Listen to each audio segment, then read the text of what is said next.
What's up, everybody? This is Make It Make Sense. You guys know I was in court for the Diddy trial, but this news hit and we got to talk about it. So like the video's intro plays, Tyler got some explaining to do. Make it make sense to me intellectually. Make it make sense.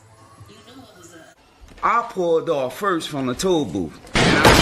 Big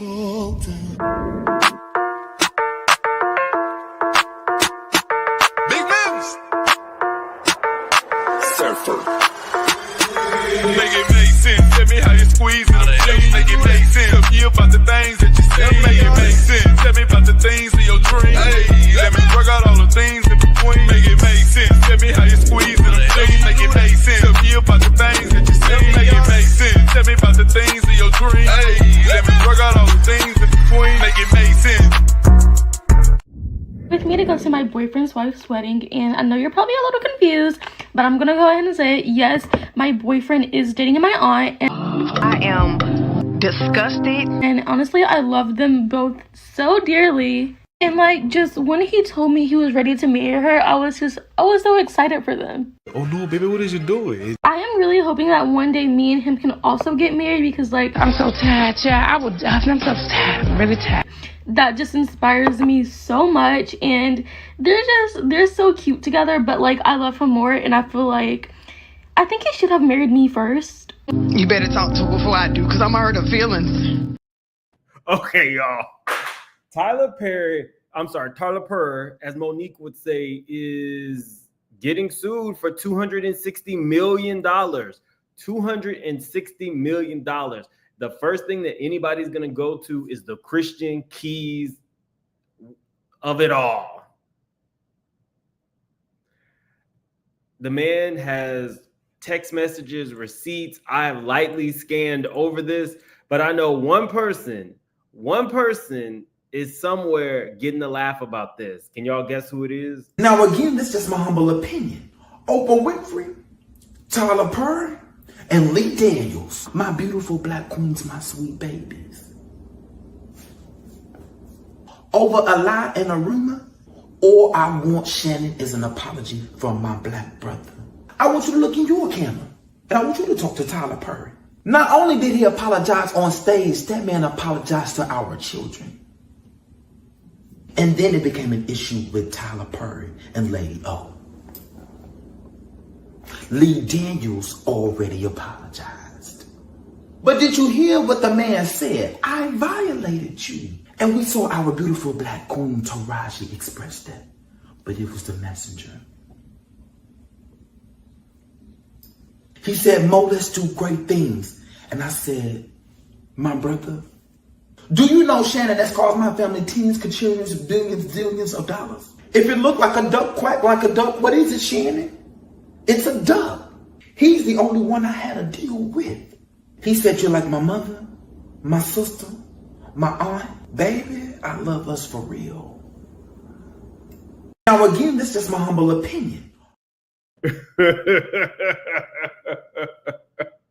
Okay. Tyler Perry, you got some explaining to do.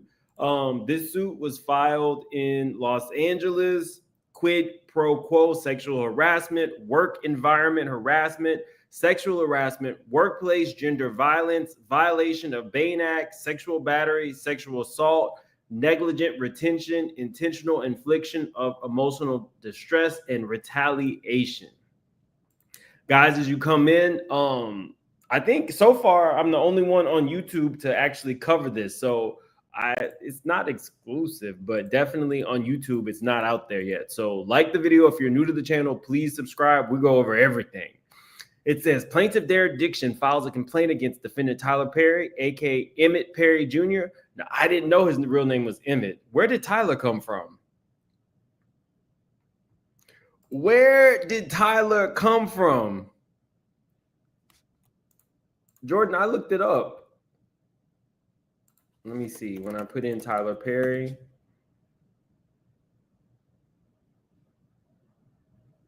No, it's not all over YouTube. Now I see like 2 other people reporting on it. 3. It's not all over. But shout out to all those people reporting on it. Okay. The following complaint is pled on information and belief. This case arises from a sustained pattern of workplace sexual assault, harassment, and retaliation perpetuated by Tyler Perry, a powerful media mogul, against plaintiff Derek Dixon, a professional actor and screenwriter.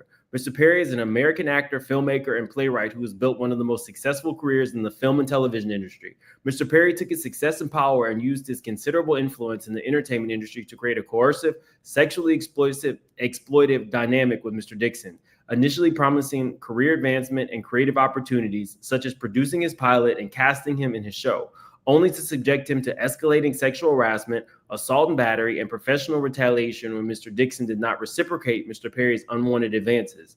These events occurred while Mr. Dixon was employed as a series regular on the Tyler Perry show, The Oval, and while Mr. Perry held direct control over his employment, compensation, and creative opportunities. Tyler Perry rose against all odds to become one of the most powerful figures in the entertainment industry. His success story, once a symbol of perseverance and self-made achievement, has now become a cautionary tale of how unchecked power, wealth, and influence can corrupt those who attain it. Among other contracts, Perry received a lucrative multi-year partnership with the Oprah Winfrey Network, and his net worth tops $1.36 billion. Tyler Perry's rise to fame and fortune elevated him from a powerless virgin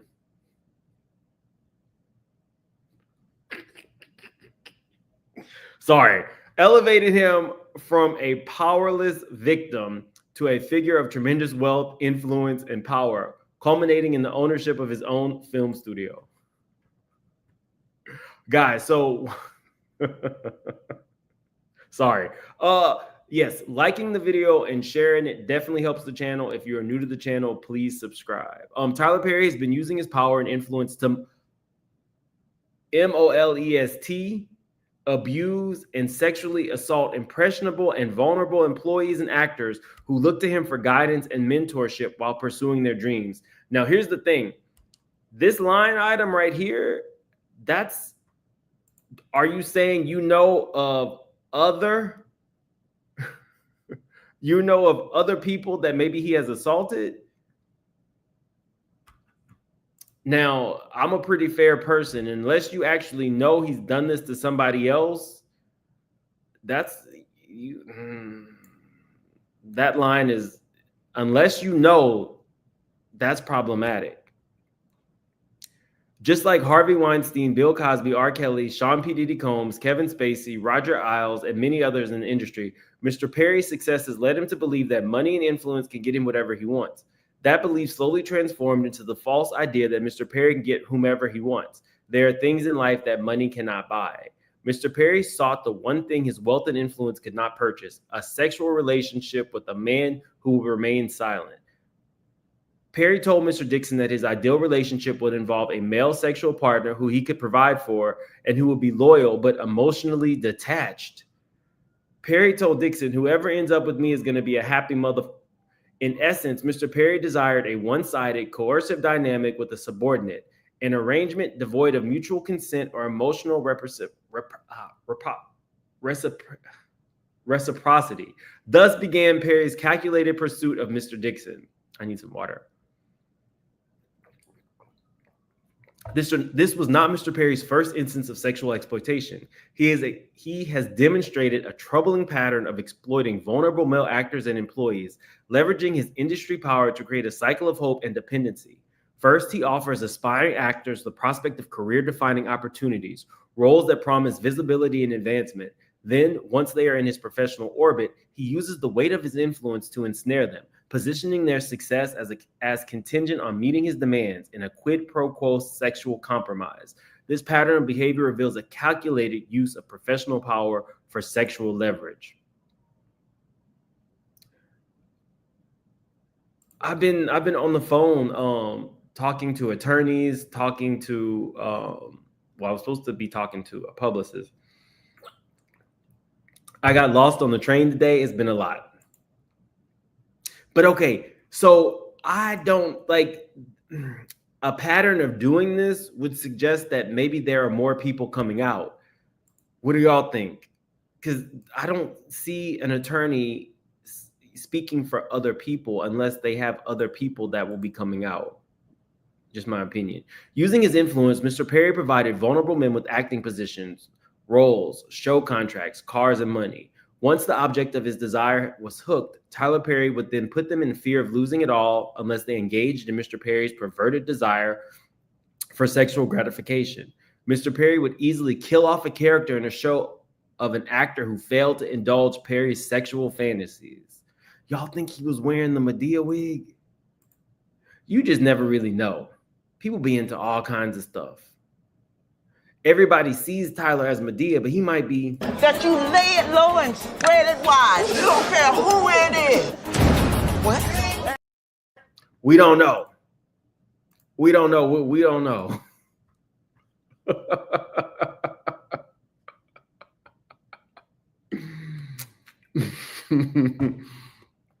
These are all allegedly.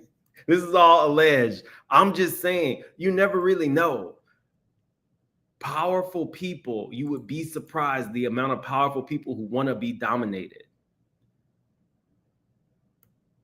Just saying, you never know. 1.36 billion. Okay, let's in one such exchange, Perry stated that he could fix things because the actors of a show he was filming should all be scared because they were all shot at and we don't know who lives, meaning that Tyler Perry was going to use this as a tool to gain compliance with his desires. The message says, but I swear to you, I know how to fix this shit. I love killing an MFer in a show that no one expects. You could be sipping Mai Tais, counting coconuts right now. They respond, think about that last episode. They're all shot. We don't know who lives. Exactly. I'm scared. They should be too. Nope, they're not. Last I checked, we all get the same bullets in us. Now, is this a reach? Or do you feel like this is me saying I could kill off your character? I don't know. I'm holding back judgments because I haven't read the whole lawsuit. Derek Dixon was Mr. Perry's sexual desire ever since they became acquainted. Dixon was working as part of the event staff for a party hosted by Mr. Perry when Mr. Perry noticed him. Perry immediately offered Dixon the chance to audition for a part in one of his TV productions. Dixon agreed and was on the set with Perry behind the camera for weeks in close quarters. During the time they were filming, Perry would send flirtatious text messages to Dixon. For example, in one message, Perry stated that he was jealous when he saw Dixon going on a walk with another man named Brad. Say what now? This is too much. This is too much. Okay, let's see. It says, why did that photo make me jealous? You two together. Haha, I don't know. It's just Brad, LOL. LOL. He just wanted to go for a quick walk to get his steps in, and now I'm walking to Chipotle by myself. Thick Derek, get that Chipotle.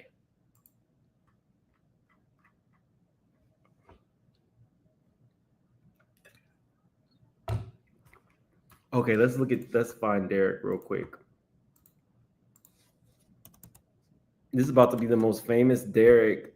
What was his name? Derek Dixon? Let's see. Okay, so he's not a big actor. He only has 6,000 followers, and all of a sudden, Tyler Perry is giving you a job. And you're just an actor.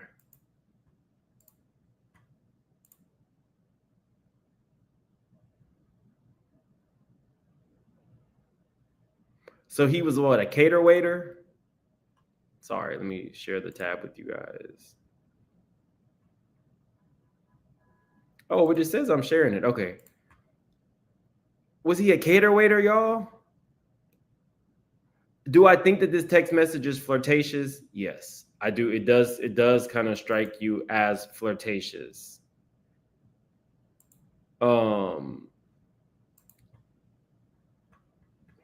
This is messy. This is way messier than I expected.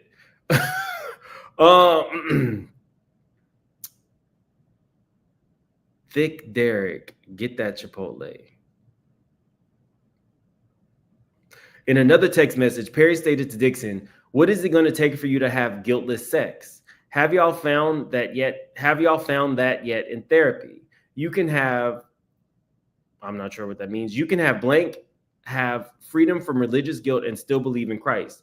Plaintiff carefully navigated a friendly demeanor to prevent the loss of income and opportunity on the one hand, and on the other, a firm boundary against Perry's advances. Often, when Mr. Perry started drinking, he would demand more attention from plaintiff and get more aggressive with his flirting.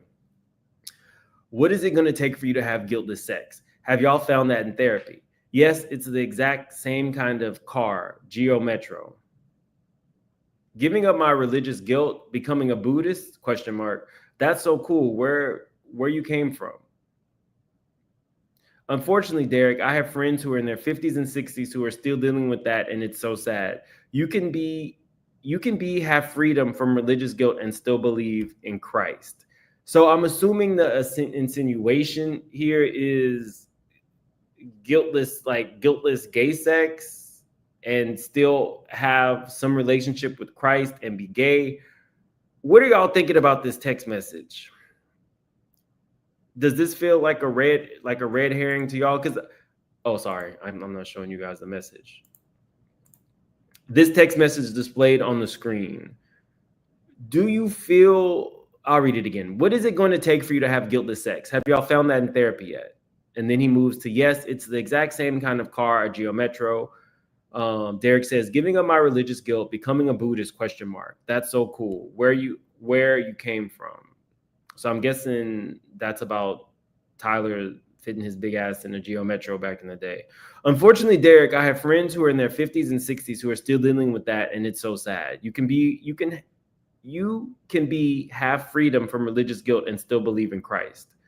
I don't know if that's like a red herring, just to be honest with you, this particular one. On one occasion, when Mr. Perry was drinking, he started to become extremely annoyed. Mr. Dixon avoided him. Mr. Perry stated that of the 600 people in his phone book, he only wanted to talk to Mr. Dixon. So I'm assuming that it's Tyler saying, treat myself right. What are you doing? Derek responds, just talking to my sister. He says, I roll, fine, good night. I'll go through the 600 people in my phone book and be annoyed that I don't want to talk to any of them. Is this flirting? Is that how you flirt when you're a billionaire? Send me $600.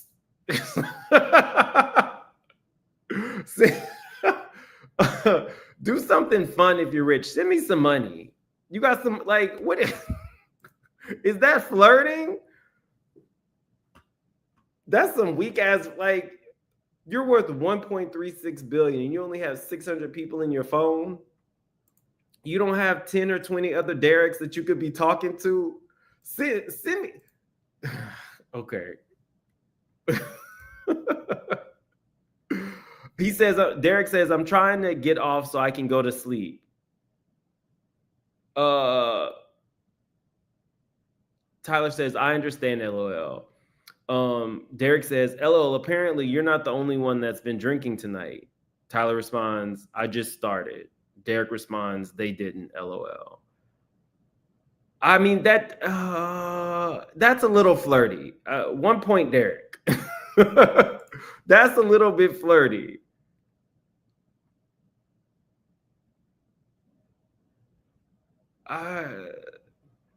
I don't know. Derek was a cater waiter that he turned into an actor. Dixon did his best to tiptoe around Mr. Perry's sexual aggression while keeping on Mr. Perry's good side. Mr. Perry made it clear to Dixon that if Dixon ignored Perry or failed to engage with the sexual innuendos, Dixon's character would die in the next season.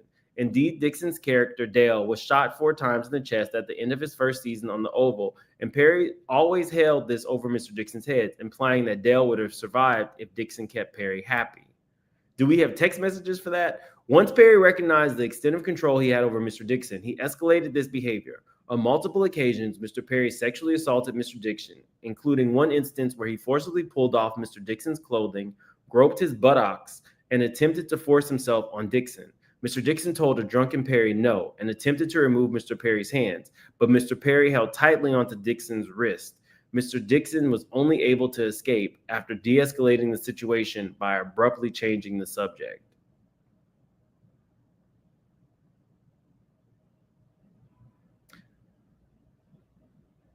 On multiple occasions, Mr. Perry sexually assaulted Mr. Dixon, including one instance where he forcibly pulled off Mr. Dixon's clothing, groped his buttocks, and attempted to force himself on Dixon. Mr. Dixon told a drunken Perry no and attempted to remove Mr. Perry's hands, but Mr. Perry held tightly onto Dixon's wrists. Mr. Dixon was only able to escape after de-escalating the situation by abruptly changing the subject.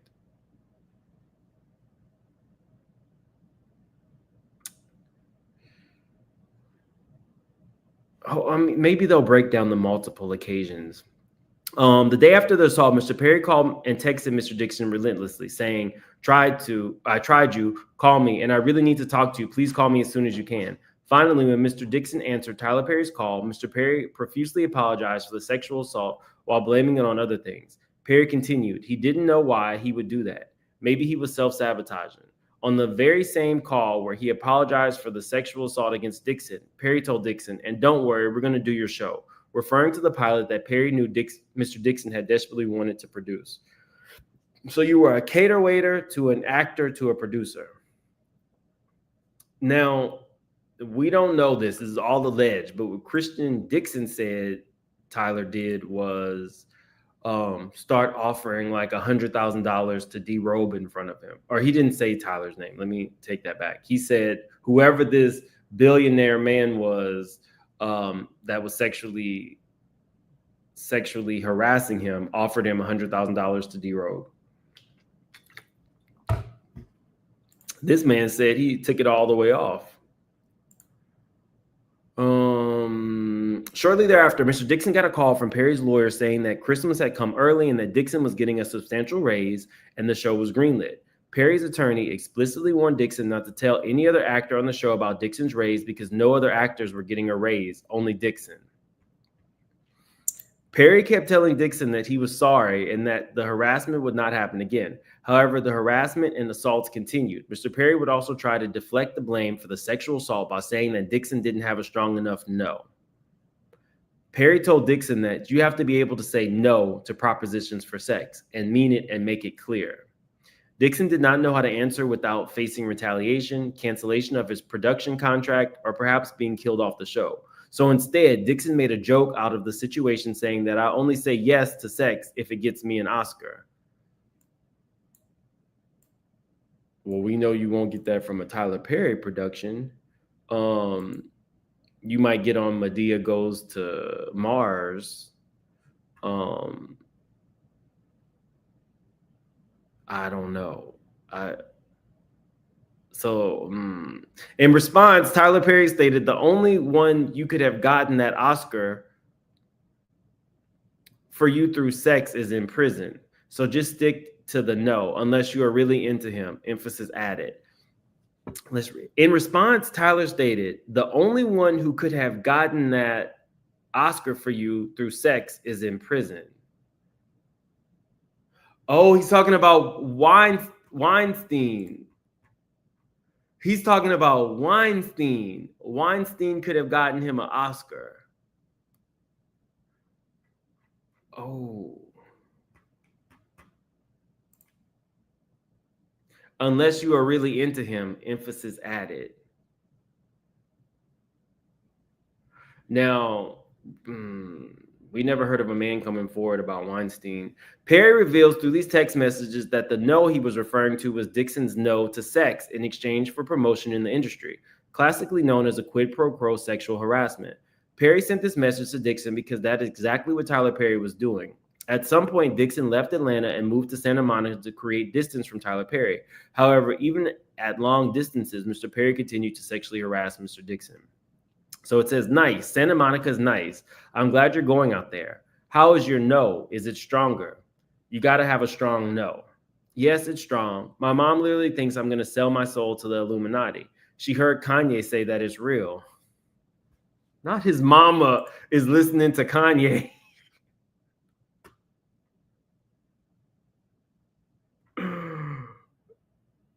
Not his mama is listening to Kanye.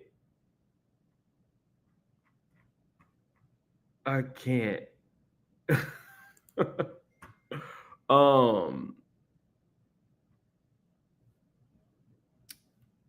Sorry.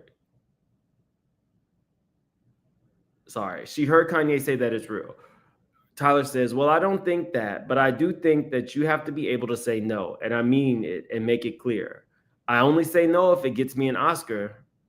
Derek responds, just kidding, just kidding, just kidding. I hear you. I only say yes if it gets me an Oscar. Tyler responded, well, the only one who could have gotten that Oscar for you through sex is in prison. So just stick to the no, unless you are really into him. Smiley, wink, tongue out emoji. Okay, let's get into this. Factual allegations. In or around September 2019, plaintiff worked for an event company called Legendary Events in Atlanta that was hired to organize Defendant Perry Studios' opening party, The Party. Plaintiff was recruited by Tony Conway, the owner of a Legendary Events and close friend of Tyler Perry. Mr. Conway decided to place Dixon directly in a role at a party that required frequent conversation with Tyler Perry. Defendant Perry picked plaintiff out of a crowd of employees present at the party and began asking plaintiff questions about his employment status and whether plaintiff was an actor. In or around early October and on the last day of the party, Defendant Perry insisted that he and plaintiff exchange phone numbers, and Perry subsequently texted plaintiff to introduce himself. Perry began by asking Dixon about his dreams and aspirations. Dixon told Perry that he was interested in acting and writing. Perry then told Dixon to do an audition over the phone and send it to Perry. Dixon told Perry he was at a Halloween party. Perry asked to see pictures of Dixon in costume, and Dixon complied. When Perry saw the pictures, he texted Dixon, I was going to say, your cowboy needs a sugar daddy.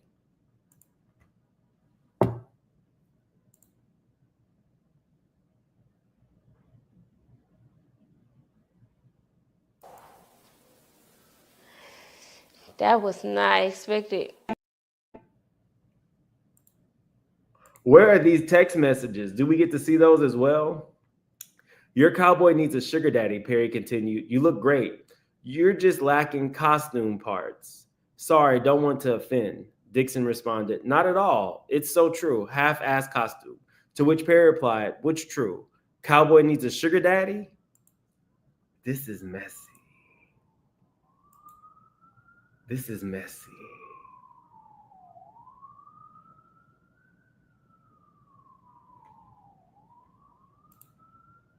Let's read that again. Your cowboy needs a sugar daddy, Perry continued. You look great. You're just lacking costume parts. Sorry, don't want to offend, Dixon responded. Not at all. It's so true. Half-ass costume. To which Perry replied, what's true? Cowboy needs a sugar daddy, implying that Perry wanted to be Dixon's sugar daddy. Dixon quickly shut down those comments by reiterating what he had said earlier, that the truth was that he was lacking costume parts.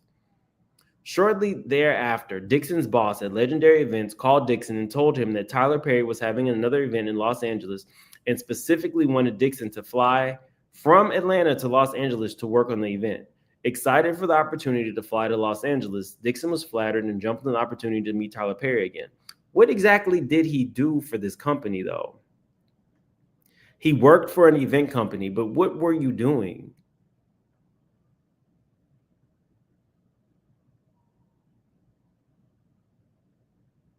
He just said he placed him in a role where, like, you were his personal butler. Were you the event coordinator on site? Like, what were you doing? I'm interested to know that. I said cater waiter, but I was just being stupid, you guys.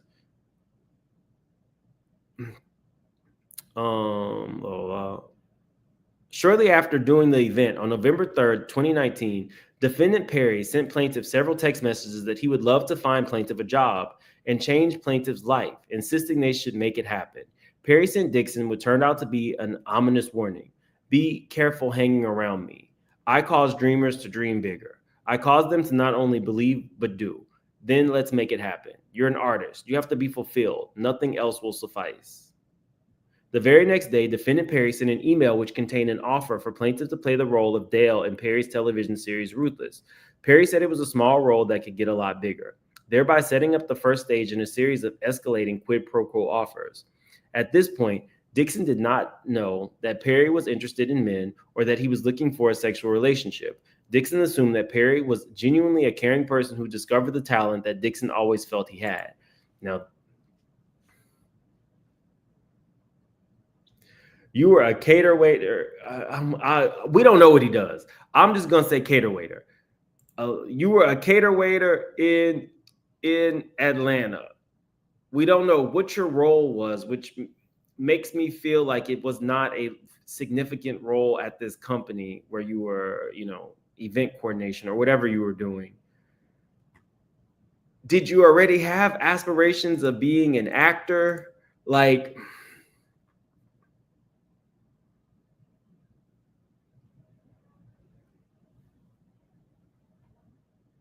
Dixon filmed his roles in Ruthless in mid-November and went back to his job as an event staff for Legendary Events.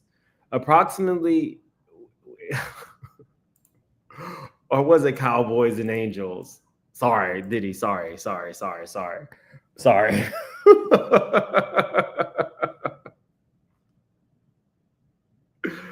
I mean, the sugar daddy comments, you guys, that you were testing the waters.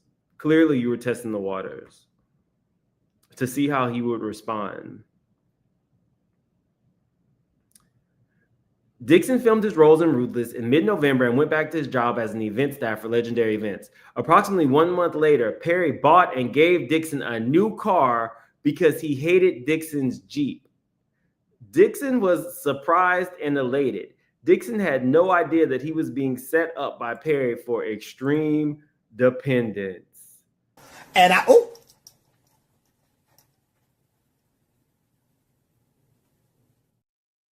I mean, even if somebody's a billionaire, they're telling me they're going to change my life. They're buying me a car. I had no aspirations for acting, but now I'm an actor.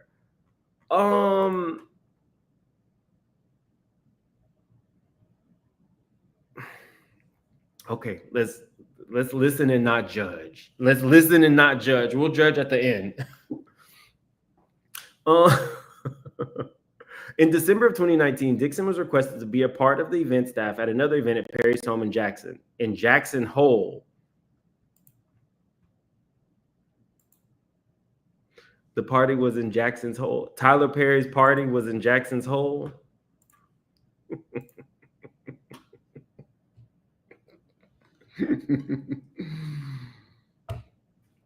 Okay, Bonji, what's up, Bonji? Bonji says he also bought Tiffany Haddish a car. He did buy her, I think, a Tesla, right? I think she had said she'd never had a new car or something, and he did buy her a Tesla. That's all fair. I'm sorry. Let me. In December 2019, Dixon was requested to be a part of the event staff at another event at Perry's home in Jackson Hole, Wyoming. After the event, Perry started frequently sending text messages, making phone calls, and demanding that Dixon give Perry some attention. On New Year's Eve 2019, Perry texted Dixon, I can't tell you the last time I pumped gas, or went to the supermarket, or fly commercial, or packed a bag, or had good sex. It was before I was rich.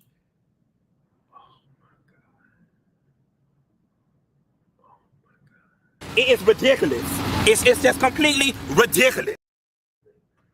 Oh, this is how you flirt. This is why you can't get anybody with 1.36 billion.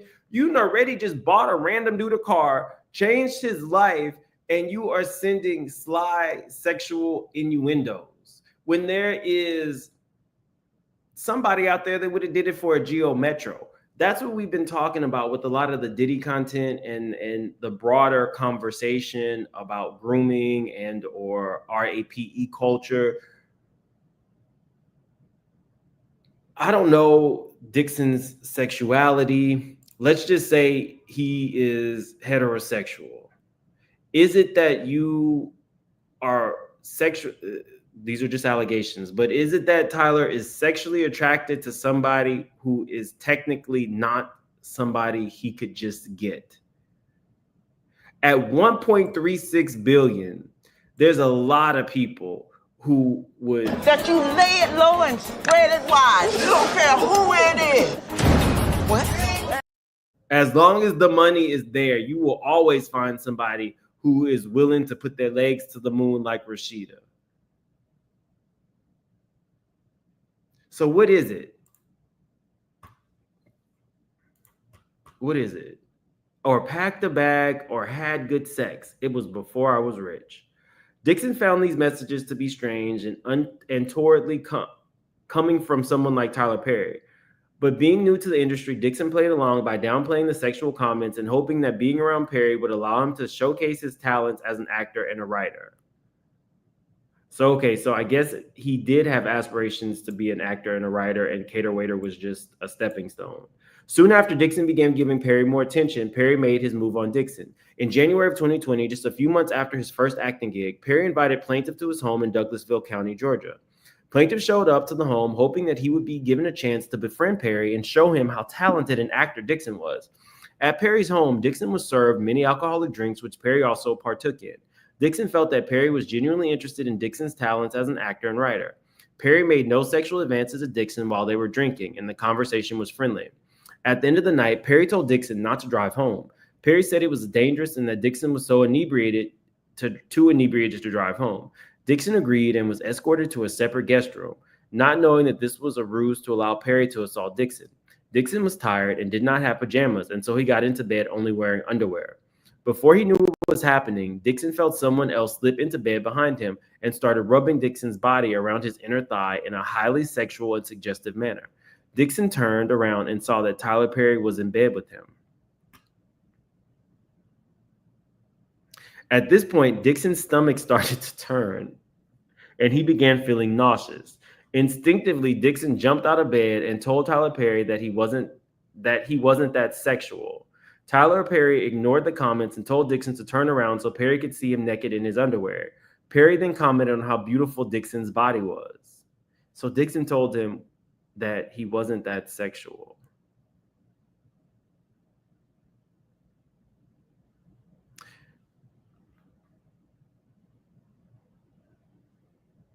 Or he could have just said, I'm straight.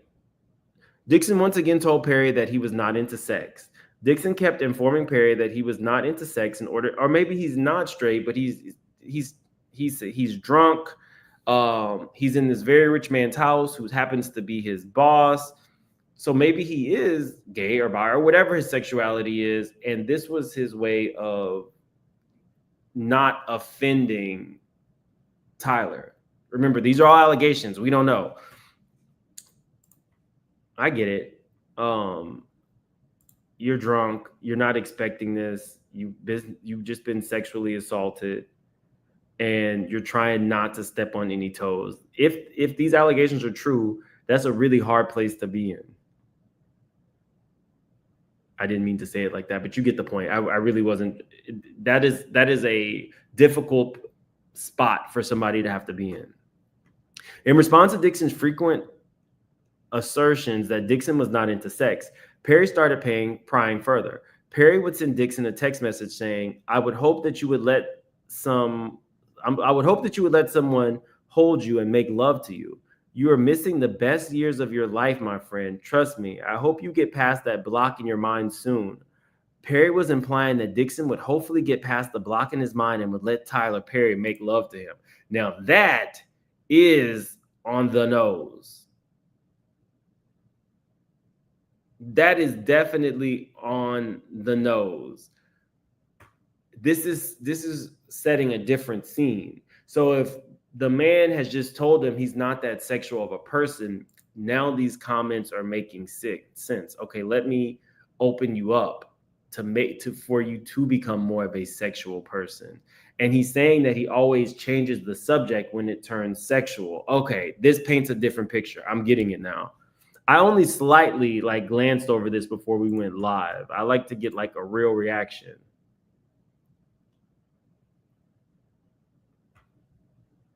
Did somebody say dry begging for pussy? I'm dead.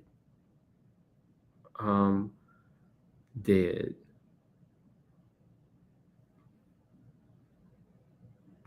I'm deceased. Not dry begging for pussy. Why are y'all like this? Why are y'all like this? Who put that in the comments? I can't even find it. Dry begging for pussy. Okay. Okay. Oh, yeah. If you're new to the channel, please subscribe. If you're not new to the channel, hit that like button, share. Sharing always helps the video. It pushes it into the algorithm.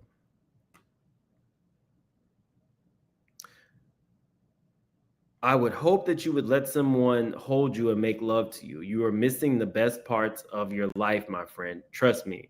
I hope you get past that block in your mind soon. Perry was implying that Dixon would hopefully get past the block in his mind and would allow Tyler Perry to make love to him. After that assault in January, Dixon felt betrayed. Perry continued to call or text Dixon every day, asking to talk more. Dixon ignored Perry, which led Perry to text him, Derek, why don't you text me anymore?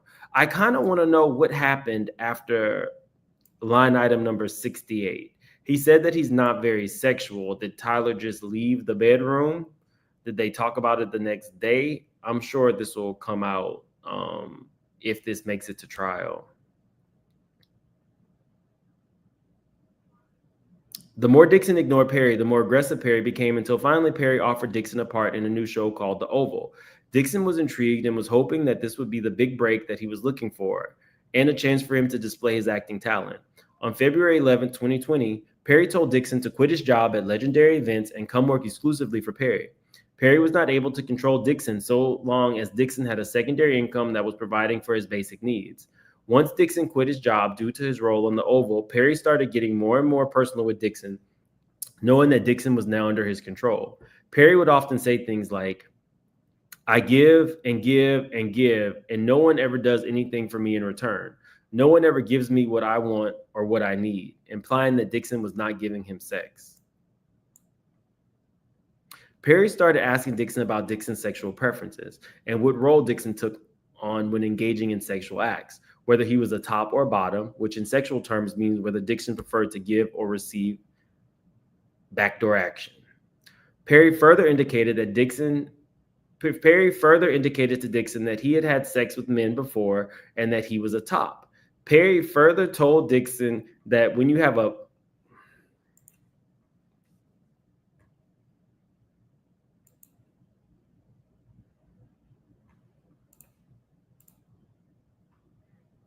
I know y'all reading what's on the screen.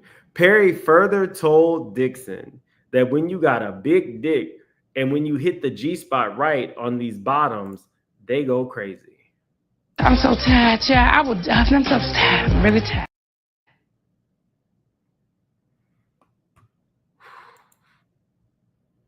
Perry further, is this in a text message too? Perry further told plaintiff that he wanted a man who was in a relationship with another individual, but with whom he could be emotionally involved and engage in sexual acts with, like a friend with benefits relationship. Because Perry did not have time to deal with the emotional aspect of relationship, only the physical. Despite these comments, Dixon knew that a full-throated refusal. Now, why would he call it a full-throated refusal?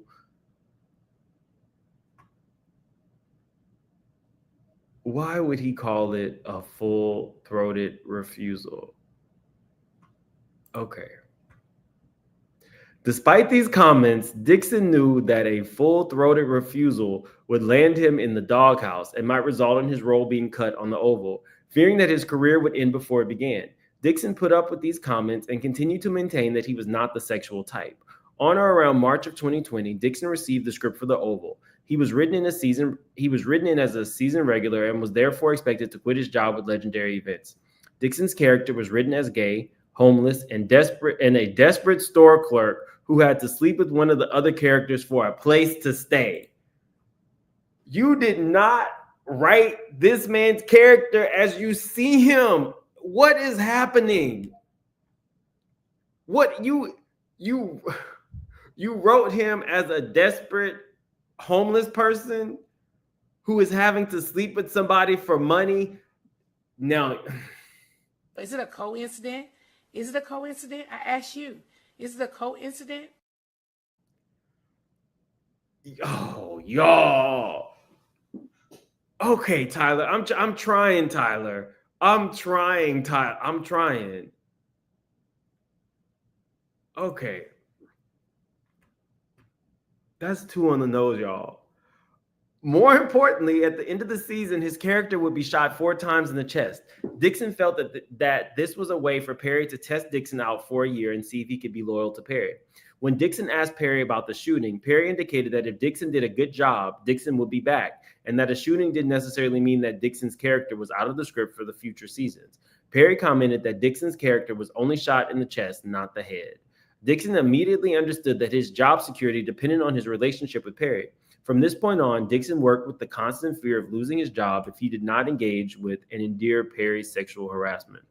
Shortly after giving Dixon this news, and after telling Dixon that future seasons were dependent on Dixon doing a good job, Tyler Perry invited Dixon to his home in Atlanta. Plaintiff asked questions and tried to wiggle his way out of the invitation because he remembered what happened the last time the two were alone. However, Plaintiff knew that his job security, income, and livelihood depended on his attendance. Plaintiff had seen other employees of Perry's who had experienced sudden deaths on the show when they fell on Perry's bad side. In fact, Perry had made it clear to Dixon that he would often kill characters in order to get an actor to be loyal or obedient. When Dixon arrived at his house, Tyler Perry gave Dixon a warm welcome and was very friendly. Soon after, Tyler Perry started asking Dixon a slew of sexually charged questions, even asking if Dixon liked it rough in bed. I'm sorry. I know Tyler Perry is a big man, but when I see Tyler Perry, this is literally all I see. I feel like most people probably see Tyler Perry as Madea. Okay.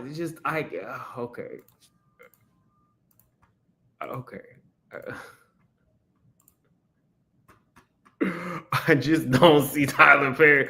Okay. Tyler Perry said he is a top that hits the G spot.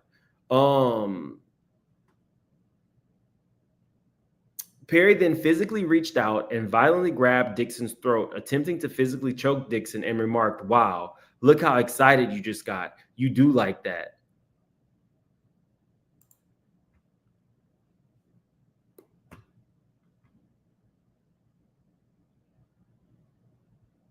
I don't want to expand my mind to thinking about Tyler Perry as anything other than Madea, Christy. To me, he's Madea. he's Madea to me. Christy. Dixon was horrified, shocked, and in panic. Dixon never thought that Tyler Perry could get so violent and would place his hands on Dixon's throat in a sexually aggressive manner. Dixon did not enjoy or consent to any of this conduct. Dixon was in shock and took steps to immediately de-escalate the situation. Due to the onset of the Panini in March of 2020, filming for The Oval was postponed indefinitely. During the period in which filming for The Oval was postponed, Tyler Perry would make FaceTime calls and other contacts to Dixon almost every day, treating Dixon as an on-call pet. Dixon felt obligated to answer for fear of losing his role, income, and career. Perry often asked Dixon about his whereabouts. Perry often asked about Dixon. Oh, I don't think that's right. Perry often asked about Dixon about his whereabouts, often demanding that Dixon respond immediately. When he didn't, Perry would send text messages to Dixon stating, "Derek, brr, and what are you doing?" Additionally, Perry was jealous of anyone who Dixon had a relationship with. Tyler Perry told Dixon that if Dixon got the Panini from his roommate at the time, Dixon would not be able to shoot The Oval. Perry encouraged Dixon to move into one of the on-set studio houses owned by Perry, where Perry would have more control over Dixon's whereabouts. Thereafter, Perry would text Plaintiff about other actors on his show, Ruthless. Perry told Dixon how he manipulated employees through ruthless retaliation. Perry told Dixon that if he did not like the way an actor behaved or the way the actor was acting, the character would simply die in season 2. Dixon understood that Perry was informing Dixon to be cautious about disappointing or upsetting Perry. As a result, Dixon continued to put up with Perry's suggestive messages and sexual advances while doing his best to protect himself by taking notes and amassing evidence of the sexual harassment and keeping old text messages.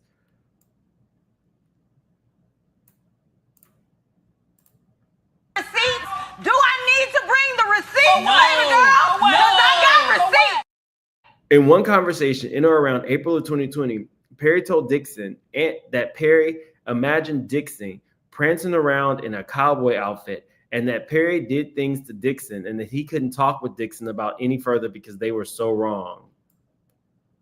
In one conversation in or around April of 2020, Perry told Dixon that Perry imagined Dixon prancing around in a cowboy outfit and that Perry did things to Dixon and that he couldn't talk with Dixon about any further because they were so wrong. So you allegedly then already choked the man, told him he then got excited, let him know you were a rough top and you could hit the G-spot. And, oh, Jesus, this is a lot. Not Medea goes to the rodeo. Why are we like this? It ain't just me. Y'all are just as bad as me. It's not just me. It is not just me. Y'all are just...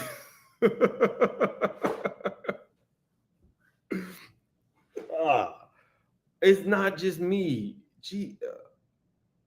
Oh, okay. Hold on. Okay, sorry. Okay. Not Cowboy Perry. He did go. Didn't he go to the Cowboy Carter concert on the first night? He was there with I think he was there with Oprah and Beyonce's mama, right? Not Medea tops defenseless white bottom. I'm dead. What is wrong with us? Jesus Christ. What is wrong? Diary of an Angry Cowboy. Diary. Okay, let me stop. I need to. I'm sorry. In or around April of 2020, while Dixon was living in the studio homes on set, Perry often coerced Dixon to drink alcohol and then got on the phone with Perry. Perry would frequently have someone drop off alcohol at Dixon's door. I'm always down for some Casamigos. Perry would have, and nobody buys me any. Perry would eventually turn these phone calls into sexually explicit rants. Perry would get frustrated with Dixon and tell Dixon that he was not giving Perry what he needs. Dixon's refusal to succumb to Perry's sexual advances caused Perry to be even more frustrated. Eventually, Perry warned Dixon that if Dixon told his castmates about the harassment, Dixon would be opening himself up to lots of questions and foolishness, and demanded that Dixon not discuss any of their conversations with his castmates. But he didn't make you sign an NDA. Perry upped the stakes by telling Dixon point blank that he would not tell anyone about their friendship. Perry told Dixon that it should all remain a secret and tried to make it seem like this secret was for Dixon's benefit. Perry continued to sexually harass Dixon. On June 27, 2020, defendant Perry texted Dixon that all he wanted for his birthday were biscuits and BJs.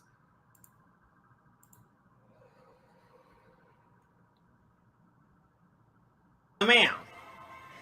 No, ma'am. No, ma'am. All I wanted was some biscuits and BJs, referring to blowjobs and oral sex, but that all Perry ever received were biscuits, insinuating a request for oral sex from Dixon. This text was followed by other message calling Dixon cute, cutie, and that Perry was just thinking about Dixon. Where are your other men? Where are your other men who are in relationships who are collecting this money? What is it about Dixon that is it that Dixon? It's probably that Dixon was not interested. I'm telling y'all, people not, if you're just coming in here, this is Dixon or whatever his name is. I was about to call him Christian Dixon. I'm sorry, sir. Derek Dixon. It's probably because Derek is not interested. It's probably because Derek just thanked him for the car and moved on, thanked him for the job and moved on, kept telling him I'm not very sexual. Okay, so let's read this. Listen, it's kind of small. Let's see. Okay, listen to me. If you let the cast know that you and I have a new friendship, then you are opening yourself up to a lot of questions and foolishness. You want them to know that you are there because you're talent and not because we have a friendship or because Tony got me to give you a job. You earned your spot like everyone else. Don't give people an opportunity to play you small or they will. I can teach you everything. Excuse me. Unfortunately, there are some things you'll have to learn yourself because when we go back to work, I'm not going to know you. I don't have any friends that work for me, my friend. Professionalism is key. Derek responds, you're totally right. Tyler, I was about to say Medea. Tyler says, I hope you got it, my friend. He says, that makes total sense. Just watch the behavior of everyone around me on set. He says, yeah, I will. Don't want to give anyone that opportunity because work is work. I guess we can leave it a little larger so you guys can see it a little better.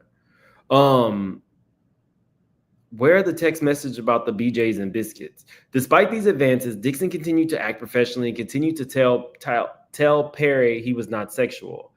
That seemed to be the only way of keeping Perry at bay while keeping his job. In July of 2020, Perry remarked about how much he loved the script for Dixon's television series called Losing It, and he claimed that he wanted to shoot the pilot for the pilot. Perry would never really work towards that goal, and what Perry was really doing was making Mr. Dixon more dependent on Perry, so that Perry could later extract sexual favors from Dixon as a quid pro quo. In or around August of 2020, Dixon and his castmates began shooting for the Oval after delays due to the pandemic, during which time all castmates and crew lived on the set in a quarantine bubble. Shortly after, Perry confided in Dixon that the two cast members were pissing him off, and that Perry swore that he knew how to fix this shit. Perry added that he loves killing a mother effer in a show that no one expects, that he was going to shoot them all shot and kill them mofos, referring to killing off characters in the Oval played by actor who Perry wanted to retaliate against. More importantly, Perry stated in one text message, "I may need to shoot the shoot out early," which Dixon understood to mean that unless the actors knew they were going to die and that their time on the show was over, they wouldn't change their ways. Perry was going to film the shoot out early so that the actors would be more submissive to Perry's request. Let's see. "But I swear to you, I know how to fix this shit. I love killing an MFer in the show. You could be," and this is where he said, "you could be sipping Mai Tais, counting coconuts right now." He says, "Think about the last episode. They were all shot. We don't know who lives." "Exactly. I'm scared. They should be too." "Nope, they're not. Last I checked, we all got the same bullets in us."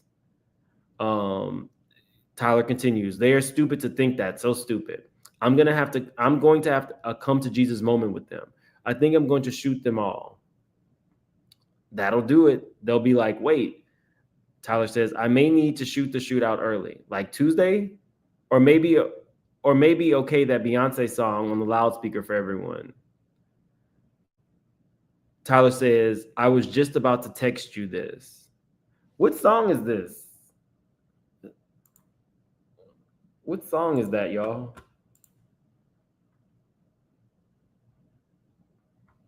What is that song? It's like an old song. Let's see. Beyonce solo.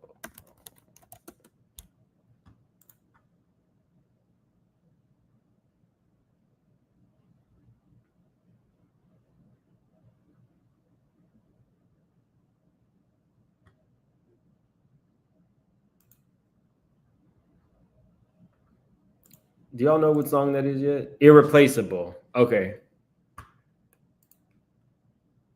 Okay. Y'all are on it. Perry intentionally made these comments to instill fear in Dixon. Mr. Dixon now knew that he would lose his job if Dixon did not play ball with Perry's sexual harassment. This is what Perry had been setting up. Dixon was now fully reliant on Perry for his income, hope, and future aspirations. Perry made it clear that Dixon was not to disclose the relationship to anyone else, and Dixon was aware that Tyler Perry would kill him off the show for good, thereby ending his career, if Dixon got on Perry's bad side. To top it all off, Dixon already knew to top it all off. Is he doing this on purpose? Who wrote this? Did Tyrone Blackburn write this complaint? Let's see. Who's the attorney? Jonathan Delshad. Okay, so it's not Tyrone Blackburn. Okay.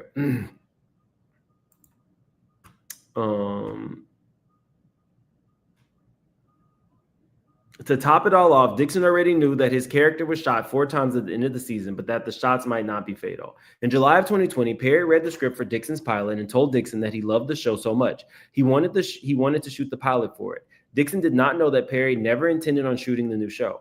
Perry knew that he could use the motivation of shooting Mr. Dixon's show to get Dixon to do what Dixon had been resisting for many months, which was to give Perry the sexual gratification Perry so craved.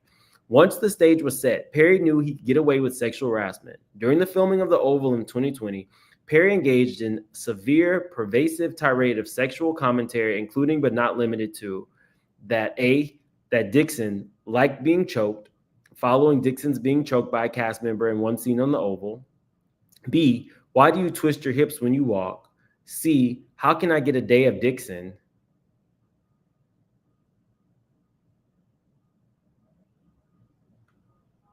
When will you be thick again?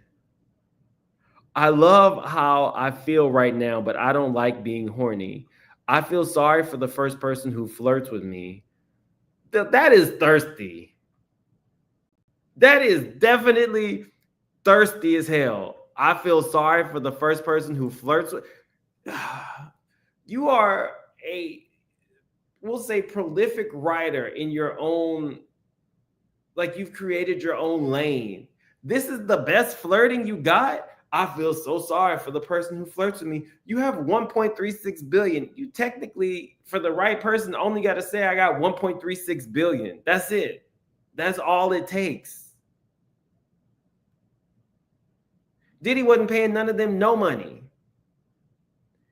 and doing the most. I've been trying to pull that energy. I have been trying to put that energy somewhere else, but everything is sexual on this stuff. That snake across the table made me think of Nicki Minaj from the music video from her song Anaconda, in which she references intercourse with male genitalia symbolized by a snake. I will gladly chalk you right now. I guess he meant choke. A suggestion that Dixon should get braces behind his teeth, but that plaintiff would have to give up BJs, and that could be dangerous for Dixon's partner, especially if they're not circumcised. I am more than grossed out.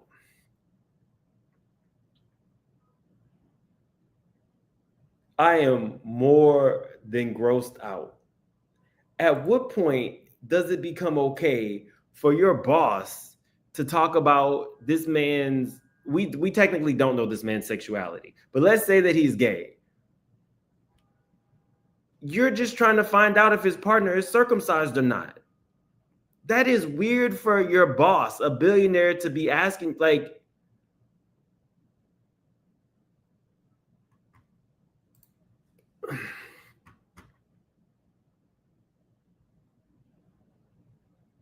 that's when you were thick Derek, fun Derek, drunk Derek, before the Panini Derek. I miss him, just without a butt.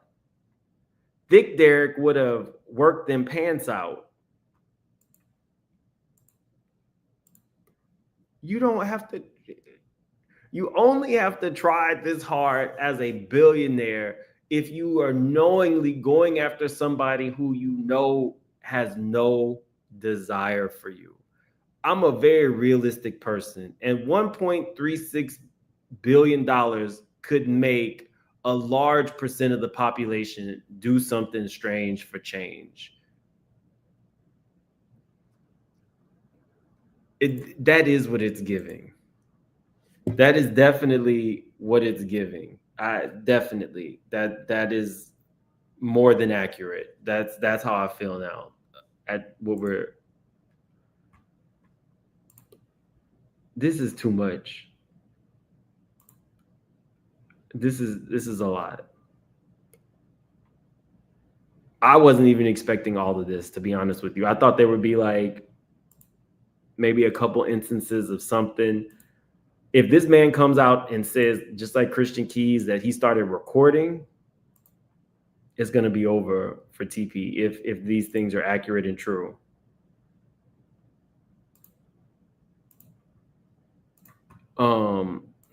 No, I definitely need to keep my allegedly banner up. Hold on. I need to take this comment off. This is cringe. This isn't even like, that's when you were thick, Derek. Fun, Derek. Okay. Perry also photographed Dixon's buttocks while on set and sending the pictures to Dixon. 2 text messages of many show that Perry was jealous of seeing Dixon with other men and that Perry described Dixon as so beautiful. Tyler Perry. Why did that photo make me jealous? You two together. Haha, I don't know. It's just Brad. LOL. He just wanted to go for a quick walk to get his steps in, and now I'm walking to Chipotle by myself. Thick Derek. Get that Chipotle. Haha, can you tell from that photo? No, I can't. Only from your jeans. Haha, that's how I measure too. If I'm not filling them out, I'm not working hard enough. Tyler says, right. To make men I can't read what it says. To make, it looks like men something in your, well, it's not this person, but yes, I want that too. I'm working on it. Therapy is helping. No, not that person, LL. Just saying, LL. I feel sorry for the person that you choose. And I won't even take an aspirin from someone anymore. Haha, I would cry if that wasn't so funny. What I mean by that is if you're so beautiful, I'm sorry. What I mean by that is that you're so beautiful. When you finally are able to unlock your mind, you're going to make that person crazy. This is sounding like a Tyler Perry film. This sounds like a Tyler Perry stage play. The series of comments and other unwanted sexual references made Dixon highly uncomfortable. Dixon was caught in a bind. He could not complain to anyone in HR. He had nowhere to turn for relief from the sexual harassment, and he knew that if he did not endure it, he would be killed off from the Oval. Dixon was unsure whether to joke back or rebuff Perry's sexual harassment, so he endured it knowing that his job was on the line if he did not engage. Perry would also share intimate details of his own sex life with Dixon. Among other things, Perry would tell Dixon that he had not had good sex since he had become rich and that there were certain times where he had not been touched in months. On the second to last day of shooting for the Oval, Dixon filmed the episode where his character was shot 4 times, indicating a seeming end to his role in the show and his termination from the job. It was precisely following this day of filming when Tyler Perry knew that Dixon's character's fate was to be decided that Perry invited Dixon to his trailer for drinks. Dixon knew that refusing meant the end of his career, so he accepted. It was there on the very same day that Perry dialed up the harassment to a new level. Tyler Perry asked Derek Dixon point blank, "Are you attracted to me?" and demanded that Dixon answer. Plaintiff reiterated the same way he did after the first assault, by skirting the question. Dixon told Perry that Dixon wasn't that sexual or looking for anything. Perry's incessant probing did not stop. Perry continued to talk about how good-looking and sexy Dixon was, and that plaintiff was wasting his looks by not being free and having sex. Dixon repeatedly deflected these comments with neutral answers, constantly looking for ways to avoid Tyler Perry's sexual interrogation. While continuing to worry about his future on the Oval, Mr. Perry was testing how far he could go with Dixon. After enduring the harassment and doing his best to dodge the situation, Mr. Dixon got up and the two exchanged goodbyes. As Dixon was leaving Perry's trailer, Perry got up and pinned Dixon against the wall. Perry began aggressively groping Dixon's buttocks in a sexual motion. Trigger warning. If this kind of stuff offends you, I understand, but I think we're about to get into stuff that's a little bit more detailed. Perry began aggressively groping Dixon's buttocks in a sexual motion. Tyler Perry began reaching down towards Dixon's buttocks and groped Dixon's butt in a strong and sexual manner that could not have been a mere accident. Dixon stood frozen in horror and could not reciprocate or fight back. All Dixon could do was let his body go cold and limp. Seeing that Dixon had no desire in Perry, Perry told Dixon that he was drunk and asked Dixon to leave the trailer. As soon as Derek Dixon left the trailer following Perry's violent assault, Dixon became severely nauseous and extremely anxious about his job, career, and livelihood. Dixon felt trapped within the confines of the studio's quarantine bubble. There was still another shoot the next day. Dixon called his friend Justin Bryan on the phone and told him everything that happened and was unaware of any human resources representatives to whom he could report the assault. Plaintiff had no one to turn to and nowhere to go to save him from Perry's aggressive sexual harassment and exploitation. The next day, Perry acted like nothing happened, and this time he did not even offer Mr. Dixon an apology. Following this exchange, Dixon began to avoid Perry as much as possible. However, Dixon still felt the need to answer Perry's incessant text messages, so he changed his approach. Dixon often pretended to be asleep to avoid being harassed by Perry. However, Perry persisted by texting Dixon the following messages. "Are you awake? Stop ignoring me. You are awake, Derek. Wake up. I know you're not sleeping. And give me attention." In or around early October of 2020, Perry invited Dixon and others from the Oval on a cash trip to Perry's personal island in the Bahamas. Not Perry Island.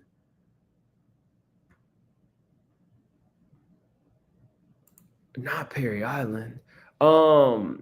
Dixon knew, as did everyone else on the show, that declining to go on this trip might cause Perry to erase you from the show. Dixon agreed to go, knowing that the whole cast was going to be there.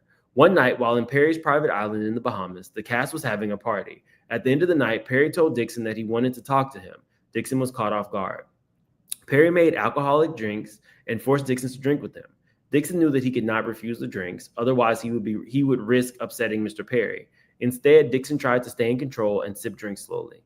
Tyler Perry did not control himself. He drank until it was clear that the alcohol had made him bold and sexually aggressive. Perry told Dixon that he wanted a relationship with someone who could be emotionally and sexually available to him, but would also be permissive of Perry having his own relationship with someone else. Isn't he married? Didn't he get married or something? Like married to his baby mama? No, in December of 2020, Perry announced that he was single.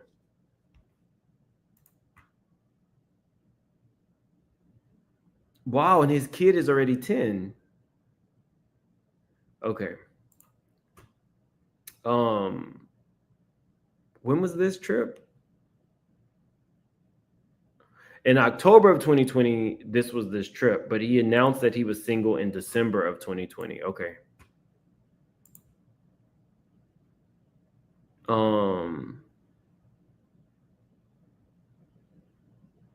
Perry said he could see himself having that type of relationship with Dixon. Perry insisted that Dixon needed to be with someone rich because Dixon liked nice things. Perry told Dixon that he was watching all the cast as they laid out in the sun with tanning oil. Perry continued raving about how seeing Dixon greased up like that was driving him crazy. Tyler Perry said he would have burnt the whole island down if one of the other actors or anyone else from the group had touched Dixon that night. Not a jealous top. A jealous, angry, aggressive top. What? What? You were going to burn the island? Oh. At one point, he once again aggressively seized Dixon and groped his buttocks. Dixon once again did not reciprocate and froze up. Perry got the message and told Dixon to go to bed. Dixon was terrified and could barely sleep. From that moment on, Perry became extremely frustrated and possessive. Perry wanted desperately for Dixon to be attracted to him, but Dixon was not. In one exchange, Perry sent pictures of himself from the Bahamas to Dixon. Dixon responded that the water looked nice. Perry got upset that Dixon did not see the stud in the picture and instead focused on the water. Perry called Dixon an asshole for laughing out loud at Perry's desire for Dixon to call him a stud. Who even says stud? So this is the text message. Nice picture. The water does look calm. Nice picture. Great, amazing, awesome picture.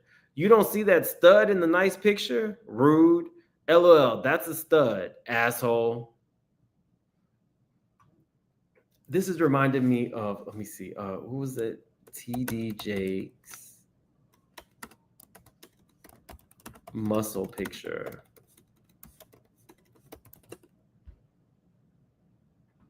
What was the picture that they included in that? It was like that picture that Larry Reed had showed of TD Jakes sending it to Prophet Massas. Let me see. TD Jakes muscle picture. Prophet Manasseh.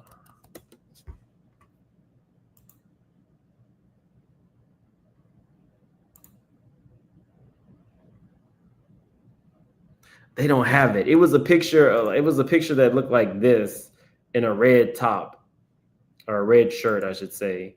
That allegedly TD Jakes had sent to Prophet Manasseh. Now TD Jakes is not suing Prophet Manasseh, but I think he's suing Larry Reed and the man who alleged that he had sexually violated him or tried to hug him or something like that. But Manasseh is not included in the lawsuit. On and around October 18, 2020, and following Dixon's return from the Bahamas, Perry told Dixon that he was jealous that Dixon was giving too much attention to other men. Perry stated that Dixon was being too much of a social butterfly and that he would need Dixon to sit still this week, further attempting to exercise his influence over Dixon's interaction with other men. Perry continued to wield his position as Dixon's boss, demanding sexual attention in exchange for his continued employment. The text messages were followed by others to Dixon like, "Derek, don't you dare ignore me. I deserve better. I deserve attention all the time. Dixon, out of fear for the unknown future of his career, continued to give Perry the social attention he demanded, even though Dixon would constantly get sexually harassed. On several occasions, Perry would text Dixon while drunk. In one exchange, Perry told Dixon, you know what I cook, Derek, and then proceeds to say, I'm so drunk, talking shit. In December of 2020, Dixon began feeling depleted due to Perry's continued pattern of sexual harassment. The assaults and harassment began manifesting in his physical health, and Mr. Dixon had no one to turn to. Dixon visited a physician who indicated that Dixon exhibited severe symptoms of acute stress, insomnia, stomach issues, dangerously low cortisol levels due to sexual harassment and assault. Okay, so let's see. Dangerously low cortisol. Now that I have never heard of. So let's see. The physician prescribed Zoloft, an antidepressant for Dixon's ailments. Let's see about.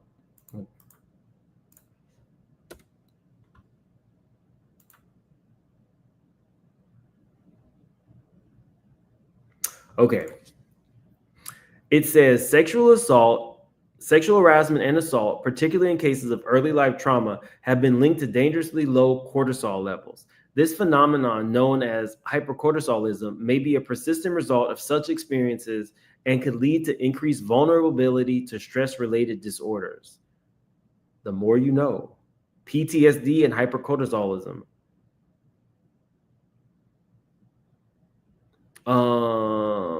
Observed in individuals with post-traumatic stress disorder, particularly in the context of early life abuse. Wow. So does that mean that he was talking to his doctor about the sexual assault? Hold on, I need to charge my phone. Give me 2 seconds. I need to get my charger so we can go back to. Now again, this is just my humble opinion. Oprah Winfrey, Tyler Perry, and Lee Daniels, my beautiful black queens, my sweet babies. Over a lie and a rumor, all I want, Shannon, is an apology from my black brother. I want you to look in your camera, and I want you to talk to Tyler Perry. Not only did he apologize on stage, that man apologized to our children. And then it became an issue with Tyler Perry and Lady O. Lee Daniels already apologized. But did you hear what the man said? Okay, I'm back. Okay. I'm back. Okay, here we go. The sexual harassment continued through the beginning of 2021. Perry continued sending Dixon unsolicited photos of Dixon's body from the set of The Oval, with comments like, "Oh my God, look at that thing, Derek, thick. No, the weight difference. I can do see it. I can do see it. Thick Derek. Okay, good. Nope, I can't deal with thick Derek.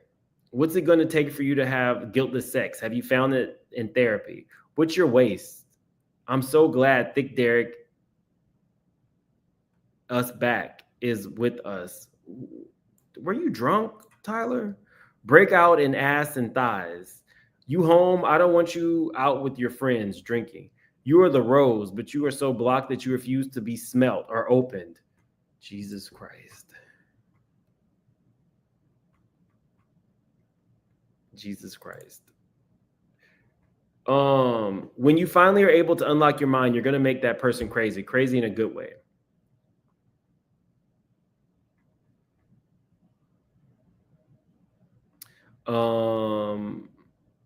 Have you been intimate with someone? Why did that photo of plaintiff and another cast member make me jealous? You two together. Thick Derek, got that Chipotle. No, I can't, only from your jeans. Derek is there to make men swoon. What I mean by that is you're so beautiful. When you finally are able to unlock your mind, you're going to make that person crazy. Crazy in a good way, Dixon responded, as long as my face doesn't get messed up, as long as it doesn't have a mark. And Tyler responded, what will leave a mark, Derek? Say it. On your neck? What do you mean you haven't? Have you been intimate with somebody? I can't wait. Get that phone call from you when you tell me you let go and loved every minute of it, referring to plaintiff's desire to openly engage in sexual encounters. No straight man would be going on walks with you or cooking dinner for you unless they wanted to F you. I would F you. Okay, where are those text messages though? Just, are you waiting?